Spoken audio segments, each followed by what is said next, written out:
વીકેન્ડમાં resort જવું છે? અરે એમાં કેવું છે કે ભાઈ મને ત્યાંના જે ગાડલા હોય છે ને એમાં કમર દુખી જાય છે. મને છે ને ઘરના ગાડલા સિવાય બીજા કે ફાવતા નથી. વાત પૈસાની નથી, પ્રોબ્લેમ કમરનો છે, બીજું કશું નથી આમાં.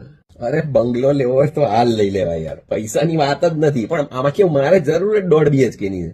ખાલી ખાલી મોટો બંગલો લઈને મેન્ટેનન્સ વધારવાનું. હું બ્રાન્ડેડ શર્ટ એટલા માટે નથી લેતો, મારે પહેરવું વ્હાઈટ ને બ્લેક. હવે એમાં શું બ્રાન્ડ ને શું નહીં, હવે વાત પૈસાની નથી. અમારે હજુ 4 વર્ષ પહેલા જ તો ફોરેન ટ્રીપ કરી હતી નેપાળ.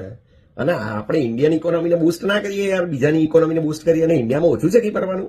વાત પૈસાની છે જ નહીં. જો માલદીવ જવું છે માલદીવ નો વાંધો નહીં, પણ હવે ત્યાં જઈને બી જો પાણી જ જોવાનું હોય તો આપણે અહીંયા ગોવા 1.5 કલાકમાં પહોંચી જવાના. પેલું કેવું પ્લેનમાં છે ને 5 કલાક બેસો તો નથી, બધું આમ અકળાઈ જાય છે બધું શરીર. એટલે બાકી વાત પૈસાની છે જ નહીં આમાં.